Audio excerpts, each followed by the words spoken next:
everybody. Mark Levin here. Our number is 877-381-3811, 877-381-3811. So, like most days and nights, I'm prepping for the program, going through the news, checking out this and that, and there's a particular story that caught my attention. And it caught my attention probably for reasons that won't be apparent right away when I explain it. It's a story, a news story, in the Associated Press about a TV pitchman named Kevin Trudeau.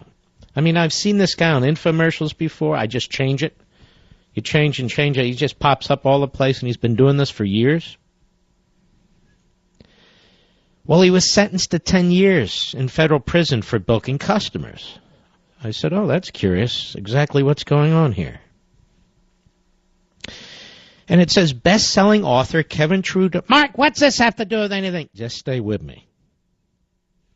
Best-selling author Kevin Trudeau, whose name became synonymous with late-night TV pitches, was sentenced to 10 years in prison for bilking customers through ubiquitous infomercials for his book, The Weight Loss Cure They Don't Want You to Know About.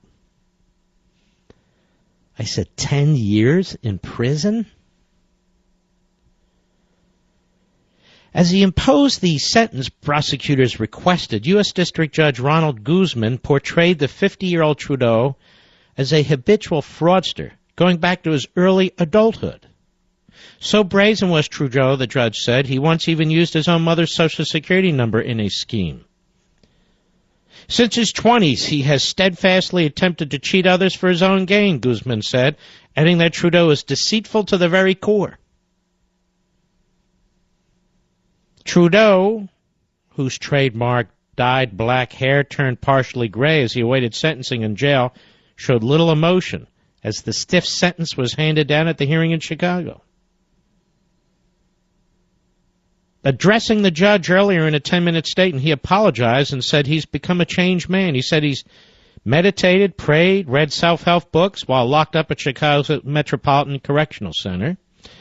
I've truly had a significant reawakening, he said. If I ever do an infomercial again, I promise no embellishments, no puffery, no lies.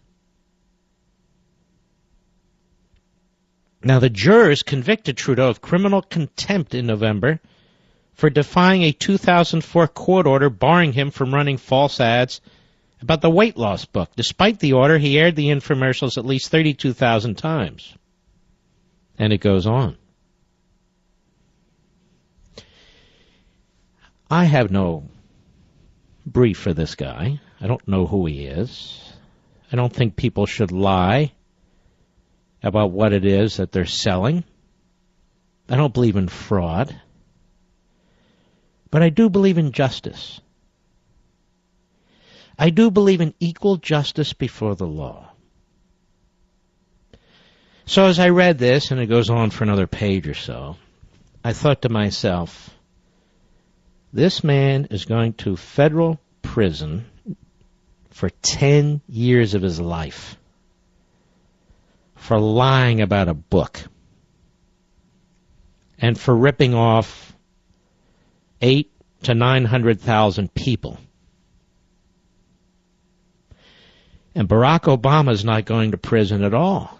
He's not going to be charged anything, at any time, anywhere, for lying to 310 million people for the purpose of achieving re-election, but even more, for advancing a policy that is destroying lives, that is harming people, that is taking an entire industry in this country and 1/6 of the economy and turning it inside out, and yet lie after lie after lie to the American people. You've heard the clips. I'm not going to play them again about every single aspect of this law, Obamacare, with zero consequences to him. Zero. Nothing. And not 800 to 900,000 people, 310 million people. And not tens of millions of dollars in rip-offs, trillions of dollars in rip-offs. Well, Mark, Obama doesn't personally benefit. Of course he does. He was reelected, and as a result, he'll be an extremely rich man the rest of his life. His kids will be rich the rest of their lives. I don't know Kevin Trudeau. He doesn't affect my life. He never did, and he never will. But Barack Obama has. In a significant way. Something is wrong in this country. When this man does 10 years and Barack Obama is to be treated with respect as president, and we'll continue to subsidize his lifestyle, that of a king. Something is terribly wrong when a president of the United States can knowingly lie to the American people about their policies, about their doctors, about the costs of programs. He knew he was lying, and he did it anyway.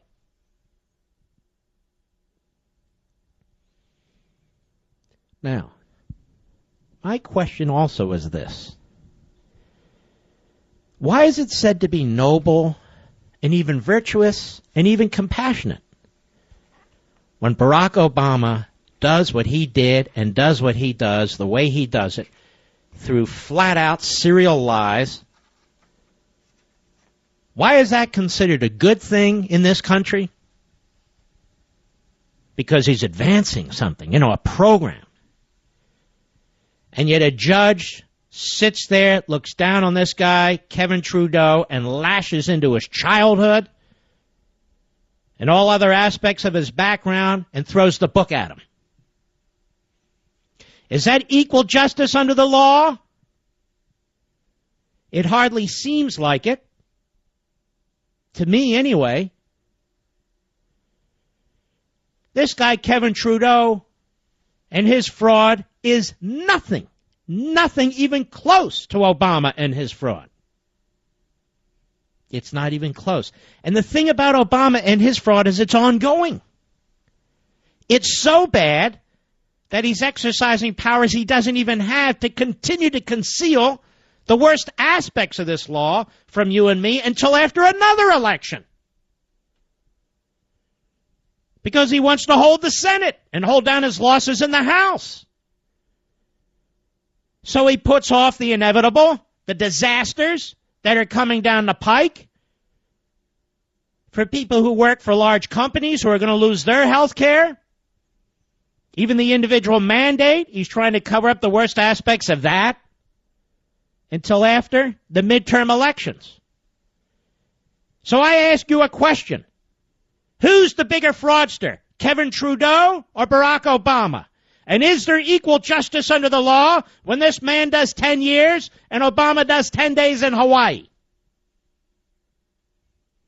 And what is it about us where we look at a Kevin Trudeau properly and we say, look at this jerk ripping off people, and we look at a Barack Obama and say, oh, he just wants to help.